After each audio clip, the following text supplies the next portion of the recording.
নমস্কার, আমি তরুণ ঘোষ। আওয়ামী লীগ নিষিদ্ধ করার পরেতে আওয়ামী লীগ নেতা কর্মী যারা সাধারণ স্তরে রয়েছে তারা সবাই খুব ভেতরে ভেতরে মুষড়ে পড়েছেন। আপনাদের মুষড়ে পড়ার মতো কোনো ঘটনা আপাতত এখনো ঘটেনি।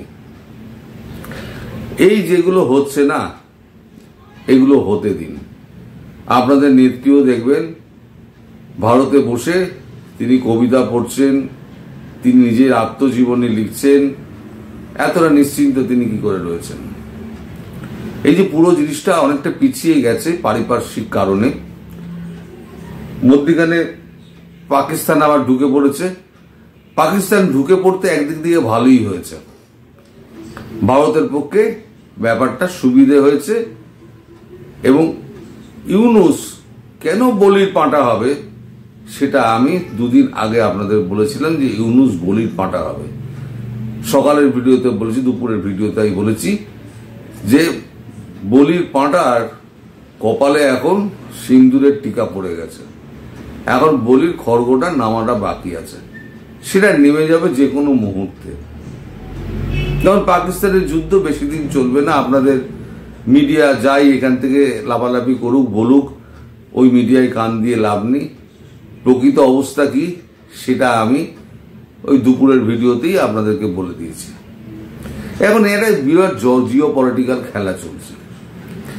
সবটা আমি বলতে পারবো না, কিছুটা আপনাদের আমি আন্দাজ দিচ্ছি। আপনারা আরো বেশি ভেঙে পড়েছেন। মার্কিন সেনা ঢুকে গেছে, এখানে করিডোর দেওয়া হচ্ছে, ইউনূস নেচে বেড়াচ্ছে, কারা এত শক্তি যোগাচ্ছে। শক্তি দুজনে জুগিয়েছে, একটা হচ্ছে পাকিস্তান আর একটা হচ্ছে চীন। পাকিস্তানের যা উদ্দেশ্য, চীনের তাই উদ্দেশ্য, যে ভারতকে ডিস্টার্ব করো। আর আমি প্রথমেই বলে দিয়েছিলাম, প্রথম ভিডিওতে আমি বলেছিলাম যে ভারতের পেটের ভেতরে বাংলাদেশ রয়েছে। সেই পেটের মধ্যে যদি এখন গ্যাস, অ্যাসিড, অম্বল হয়, তাহলে পরে প্রথমে তো এখন হোমিওপ্যাথিক গ্যাসের ওষুধ খাবে, না হলে পরে এবার অ্যান্টিবায়োটিক খেতে হবে। তা গ্যাসের ওষুধ দিয়ে কোনো কাজ হয়নি, অ্যান্টিবায়োটিক ডোজ দিতে হবে, দরকার হলে অপারেশনও করতে হবে। পেটের ভেতরে সেটা এখন ক্যান্সারে রূপান্তরিত হয়েছে। এখন খেলাটা কি চলছে? খেলাটা আমি মোটামুটি হালকা করে আমি যেটা বলছি সেটা দেখুন। এই যে আপনাদের এখানে আমেরিকান ফোর্স ঢুকে গেল, তারা এখানে বেস করছে, বেস করার জন্য যাচ্ছে। এই যে তিনটে বড় বড় দেশ, ভারত, চীন, রাশিয়া চুপ করে বসে আছে। আমেরিকা এখানে বসে অ্যান্টেনা খাটিয়ে তারা এখানে করবে, কেউ প্রতিবাদ করছে না। সবাই চুপ করে আছে কেন? কারণ এখানে ভারত একটা বড় ভূমিকা নিয়ে খেলছে। আর চীন এখন খুব বিপদে আছে। চীন পেছন দিক দিয়ে নানান রকম সাহায্য করতে পারে, কিন্তু চীন সামনে আসবে না। কারণ চীনের দরকার হচ্ছে ভারতের বাজার, আমেরিকার দরকারও ভারতের বাজার। আর এই উপমহাদেশের সব থেকে বড় গুন্ডা হলো গিয়ে ভারত। তার গুন্ডামি এখন দেখছে পাকিস্তান, মেরে গাজা বানিয়ে দিচ্ছে। আর দিন 4-5 লাগবে গাজা কমপ্লিট করতে। তারপরে ওই পাকিস্তান নামে ওই ভূখণ্ডটা আর মাথা তুলে কোনোদিনও দাঁড়াতে পারবে। আমি বলেছিলাম কোমর ভাঙবে, তা মাথা তুলে দাঁড়াতে পারবে না। হ্যাঁ, এখন যে প্রসঙ্গে ছিলাম আমরা, সেটা হচ্ছে এখানে দুটো জিনিস খেয়াল করবেন। যে একটা হচ্ছে সবাই চুপ একদিকে, দুই হচ্ছে মার্কিন যুক্তরাষ্ট্র হঠাৎ খুব অ্যাক্টিভ হয়ে গেছে এইখানে। ভারতের সঙ্গে ডোনাল্ড ট্রাম্পের যা সম্পর্ক, এখনো পর্যন্ত ডোনাল্ড ট্রাম্প ভারত বিরোধী এমন কোনো মন্তব্য বা টুইট আজ পর্যন্ত করেননি। সে ভারত পাকিস্তান যুদ্ধেও নয়, বাংলাদেশ ইস্যুতেও নয়। ডোনাল্ড ট্রাম্প নিজের রাজনীতি চমকানোর জন্য ডোনাল্ড ট্রাম্প একটা যুদ্ধের বিরতির প্রস্তাব দিয়েছিলেন। কারণ তিনি আফ্রিকা সফরে যাবেন, তার আগে যদি এই কাজটা তিনি করতে পারেন তাহলে পরে আফ্রিকা সফরটা তার জমে ক্ষীর হয়ে যাবে। ভারতবর্ষ বলেছিল ঠিক আছে, আমরা যুদ্ধবিরতি করব না, আমরা গোলাগুলি বন্ধ করলাম। সিজ ফায়ার কিন্তু ভারত বলেনি। ভারত বলেছে আমরা গোলাগুলি বন্ধ করলাম। কারণ ভারত জানে পাকিস্তানকে দীর্ঘদিন ধরে হ্যান্ডেল করতে করতে ভারত জেনে গেছে যে পাকিস্তান কি জিনিস, ট্রাম্পের মুখ করবে। কিন্তু যেহেতু ট্রাম্প রাজনীতি চমকাতে চাইছেন, ঠিক আছে, মোদিজি বলেছেন ঠিক আছে আমি আপনাকে একটা সুযোগ দিয়ে দিলাম, আপনি যদি করতে পারেন সুযোগের সদ্ব্যবহার ভালো, কিন্তু আমার কিছু শর্ত থাকবে। তো ঠিক হয়েছিল 10 থেকে 12 অবধি এই সময়টার মধ্যে 12 তারিখে আবার একটা মিটিং হবে DGMO, director general of military operation Pakistan এবং ভারতের দুজনে বসে আবার এই শর্তগুলো নিয়ে আলোচনা করে যুদ্ধবিরতি আরো লম্বা করা যায় কিনা সেই নিয়ে আলোচনা করবেন। তা আমাদের সেনাপ্রধান যে মুনির আছে সেটা সৈয়দ আসিম মুনির, তিনি হচ্ছেন কট্টর মৌলবাদী। তিনি নিজে কখনো মৌলবাদীদের তিনি কখনো হাতছাড়া করবেন, ভারতের হাতে সঁপবেন? যখনই ভারত এই প্রস্তাবটা দিয়েছে মুনির গেছে খেপে, এবং মুনির সঙ্গে সঙ্গে পাল্টা আঘাতের একদম আদেশ দিয়ে দিয়েছে। ফলে 1 ঘন্টা 20 মিনিটের মধ্যে পাল্টা আঘাত শুরু হয়ে গেল। ভারত জানতো এইটা তো পাল্টা আঘাত আসবে, ভারত মোটামুটি চুপ করেছিল। যেই পাল্টা আঘাতটা এসছে সঙ্গে সঙ্গে ভারত একটা বিবৃতি দিয়ে দিল যে এটা হচ্ছে অ্যাক্ট অফ ওয়ার। আমরা বলে দিয়েছিলাম এরপরে যদি কিছু হয় তাহলে সেটা অ্যাক্ট অফ ওয়ারের মধ্যে পড়ে যাবে। তাহলে কি হলো? ট্রাম্পকেও চড়ানো হলো না। কিন্তু ট্রাম্প বুঝে গেলেন যে ভারত আমার বন্ধু, আমার কথা রেখেছিল, সুতরাং মোদি মাই ফ্রেন্ড, তাকে চড়ানো যাবে না। কারণ মোদির মার্কেটটাও ট্রাম্পের দরকার, আর মোদি যদি না থাকে তাহলে পরে এত বড় 140 কোটির দেশের মার্কেটটা ট্রাম্প পাবেন না। ব্যবসায়ী তো কথাটা এটাও হয়েছিল যে আপনি আড়াল থেকে, প্রকাশ্যে আসতে হবে না, আড়াল থেকে আপনি ভেতরের কাজটা করুন, বাংলাদেশের ভেতরের কাজটা করুন, বাকিটুকু আমি সামনে দেবো। ব্যাকডোর চ্যানেলে ভারত, রাশিয়া, চীন 3 জনের মধ্যে কথা হয়ে গিয়েছিল যে বাংলাদেশের মধ্যে যেটা এখন অবস্থার সৃষ্টি হয়েছে সেই অবস্থাটাকে বন্ধ করতে গেলে এখন আমেরিকার এখন একটা উপস্থিত চাই সাময়িকভাবে, কিন্তু থাকবে না, এটা আমি গ্যারান্টি দিচ্ছি, মোদিজি গ্যারান্টি দিচ্ছি। কারণ আমেরিকাও বলেছিল এত দূর দেশে এসে আমরা তো মেনটেন করতে পারবো না। ঠিক আছে, ভারতের সঙ্গে একটা শর্ত হয়েছিল যে আমেরিকাবাসী সমস্ত নাগরিকদের সমস্ত ভোট ডেমোক্র্যাটদের পকেটে যাবে যদি আপনি এই কাজটি করতে পারেন, এবং ভারতের জন্য আপনার পুরো বাজার খোলা আছে, কিন্তু আপনাকে এই কাজটা করতে হবে। আমেরিকা বলেছে ডান, ঠিক আছে। আমেরিকা, চীন এরাও সব চুপ করে রয়েছে। এবার ভারত খুঁজছিল একটা সুযোগ। এখন সব করে একটা ছোট দেশের ওপরে একটা বড় দেশ যদি আক্রমণ করে বসে তাহলে সারা বিশ্বে একটা রেড়ে পড়ে যাবে। তাই ভারত চাইছিল যে এই যে ইউনুস অ্যান্ড গ্যাং এরা যখন বললো যে 7 সিস্টার আক্রমণ করব, তখন ভারত চাইছিল আক্রমণটা করুক বা একটা কোনো নাশকতা ঘটা। ভারত একটা ঢোকার একটা রাস্তা খুঁজছিল, সন্ত্রাসবাদী এই তকমা দিয়ে ঢোকার একটা রাস্তা খুঁজছিল ভারত।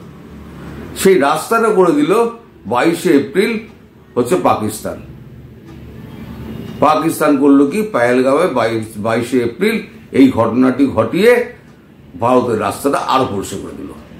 এবার ভারত বলল সন্ত্রাসবাদের বিপক্ষে ভারত, এবং সন্ত্রাসবাদীদের মারতে হলে ভারত শেষ অবধি যাবে। আমার দেশের ভেতরে, দেশের বাইরে, দেশের সামনে, দেশের পিছনে, পিছনের ডায়ে আর দেশের বাঁয়ে যেখানে যত সন্ত্রাসবাদী আছে সব আমি মারব।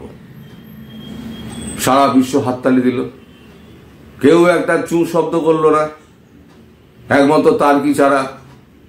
আর মালয়েশিয়া ওইখানে একটু মুসলিমত্ব দেখাতে গেছিল, তা একবার পাম অয়েল নেওয়া বন্ধ হয়ে গেছিল। এবার আবার যখন হুমকি দিয়েছে আপনি যদি বেশি মেলামেশা করেন তাহলে কিন্তু পাম অয়েল আমদানি কিন্তু আমরা বন্ধ করে দেবো। তারপর থেকে মালয়েশিয়ার প্রধানমন্ত্রী চুপ করে গেছে, কারণ ব্যবসাটা সবাই বোঝে, আসল জায়গায় হাত কেউ দিতে চায় না। এইবারে হলো কি, তাহলে সুযোগটা পেয়ে গেল ভারত।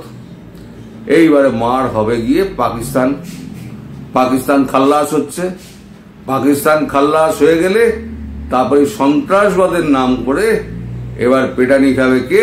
পেটানি খাবে ইউনুস আর গ্যাং।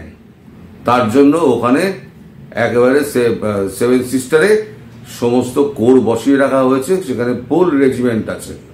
এখানে এসকালেশন করবে, আমি বারবার বলছি, এখানে এসকালেশন কমবে তো ওখানে এসকালেশন বাড়বে। কারণ এই জিও পলিটিক্যাল গেমটা আমি পুরোটা আপনাদের বললাম না, ভাষা বললাম, যাতে মোটামুটি আপনার টেনশনটা কমে।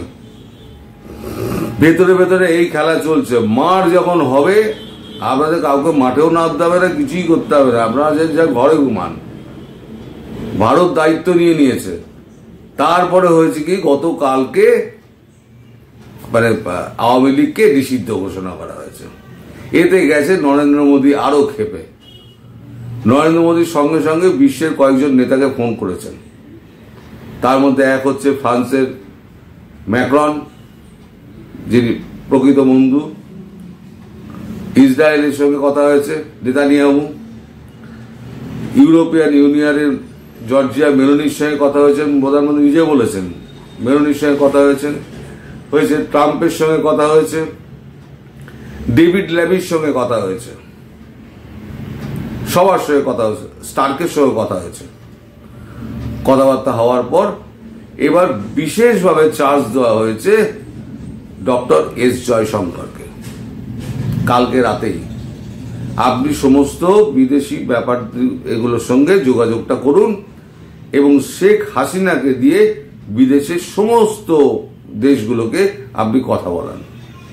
সেটা গতকাল রাত থেকে শুরু হয়ে গেছে। প্রধানমন্ত্রী আপনাদের বঙ্গবন্ধুর ইতিহাস, তার মানে স্বাধীনতা সংগ্রামে তার যোগদান, আর বাংলাদেশকে এই 15-16 বছরে ওই গরিব জায়গা থেকে তুলে আনার ব্যাপারে তার মেয়ে শেখ হাসিনার যে অবদান, সমস্ত কিছু তিনি দলিল সমেত সমস্ত রাষ্ট্রে পাঠানোর ব্যবস্থা করে দিয়েছেন থ্রু জয়শঙ্কর। ফলে যখন বাংলাদেশের ওপরে আঘাতটা আসবে, ইউনুস অ্যান্ড গ্যাং, তাই তো আর তলায় কিছু থাকবে না, সব তো মাথার টিকিতে উঠে যাবে। যখন মার পড়বে, ভারতীয় সৈন্য ঢোকার পর থেকে কোন দিকে লুঙ্গি তুলে কে পালাবে তার তো হিসেব পাবে না। ফলে আপনাদের মাঠে ফাটে নামতে টাপতে হবে না, আপনাদের চিন্তা করার কিছু নেই। এই দেশে এই মানে উপমহাদেশে একটাই গুন্ডা আছে, ভারত বলছি বারবার। এই ভারত যে গুন্ডা আছে, গুন্ডা নিজে এই ছ্যাঁচোরদের সামনে নেবে। এই উপমহাদেশে আর কোনো গুন্ডা আর সে রাখবে না। একটাই গুন্ডা আছে এবং একটাই গুন্ডা থাকবে, সেটা হচ্ছে ভারত। আর আপনারা যদি কেউ বাঁচাতে পারে, দুজন, সে হচ্ছে এক হচ্ছে প্রধানমন্ত্রী নরেন্দ্র মোদী, দুই হচ্ছে প্রধানমন্ত্রী নরেন্দ্র মোদী। এবং তার উপরে আস্থা রাখুন, আপনাদের সব ঠিক হয়ে যাবে। কিন্তু আপনারা ধৈর্য ধরুন, আপনারা মন মরা হবেন না, আপনারা ভেঙে পড়বেন না। আপনাদের জন্য সুদিন অপেক্ষা করছে, শুধু কিছু দেরি হয়ে গেল পারিপার্শ্বিক পরিস্থিতির জন্য, নইলে মার্চ মাসেই সবকিছু হয়ে যেত। একের পর এক ঘটনা ঘটে যাচ্ছে, একের পর এক। যদিও এই ঘটনাটা আপনাদের পক্ষে খুব সুবিধাজনক, পাকিস্তানের ঘটনাটা ভারতের পক্ষেও সুবিধাজনক, পেটানি খাওয়া দেওয়ার পক্ষে সুবিধাজনক, বাংলাদেশে ঢোকার জন্য সুবিধাজনক। আর ইউনুসের কি হবে সে তো ঈশ্বর জানে, আমি বলতে পারবো না, আপনারা দেখে নেবেন ঈশ্বর কি করবে। আর একটা কথা, এই যে আপনাদের যে জামাতি আছে, হিজবুতি আছে, যত আছে না, তারা আমার চ্যানেলের নামে রিপোর্ট করে করে করে করে আমার চ্যানেলের ভিউজ একদম ডাউন করে দিয়েছে, যাতে আপনাদের অবধি না পৌঁছাতে পারে। রেকমেন্ডেশন নীল হয়ে গেছে। আর আগে যে রেকমেন্ডেশন হতো, রেকমেন্ডেশন নীল হয়ে গেছে। আপনাদের এর আগেও আপনারা আমার পাশে প্রচুর দাঁড়িয়েছেন। আমি যেমন আপনাদের হয়ে দাঁড়িয়ে কথা বলছি, আপনারাও আমার পাশে দাঁড়িয়েছেন, তার জন্য আমি কৃতজ্ঞ। আর একবার আমি আপনাদের সাহায্য প্রার্থী, আপনারা সবাই মিলে এই আমার ভিডিওকে শেয়ার করবেন, প্রচুর লাইক দেবেন এবং কমেন্ট করবেন। লাইক দিলে কি হয়, লাইক আর কমেন্ট করলে আপনার যত চেপে রাখা হয় না যে ভিডিওগুলোকে, সেই ভিডিওগুলো আবার সামনে চলে আসে, মানে অ্যালগরিদমের সামনে চলে আসে। অ্যালগরিদম তখন আবার 100 জনকে হয়তো করবে, ফরওয়ার্ড করবে, তখন আবার একটা কমেন্ট পড়লো, দুটো লাইক পড়লো, আবার অ্যালগরিদম হিট করলো, অ্যালগরিদম আবার 100 জনকে করবে। এই করতে করতে অ্যালগরিদম আবার নিজেকে সেট করে নেয়। এই যত আমার বিরুদ্ধে রিপোর্ট করা হয়েছে আপনারা ইদানিংকালে দেখবেন, সব দেখবেন 40,000-এর নিচে এসে নেমে গেছে। তার মধ্যে কিন্তু আমাদের পশ্চিমবঙ্গের দর্শক রয়েছে, বাংলাদেশের দর্শক প্রায় নীল করে দিয়েছে। এইভাবে মানে আপনাদের থেকে আমাকে বিচ্ছিন্ন করার একটা উপায় ওরা ধরে নিয়েছে। রিপোর্ট করো, গণহারে রিপোর্ট করো।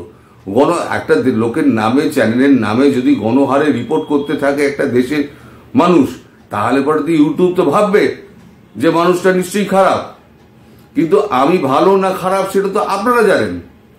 ফলে আপনারা আমাকে বাঁচিয়ে রাখার জন্য এবং নিজেদের বাঁচিয়ে রাখার জন্য আপনারা আমাকে এখানে হেল্প করুন, আমি আপনাদের হেল্প করবো, ভাইস ভার্সা হবে, এই আর কি।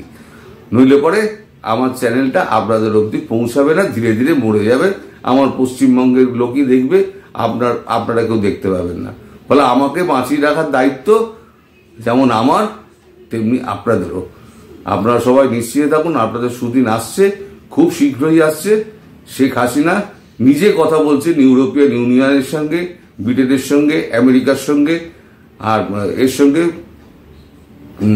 কি বলে অন্যান্য বিদেশি দেশগুলোর সঙ্গে কাল রাত্রির থেকে তিনি নিজে কথা বলছেন।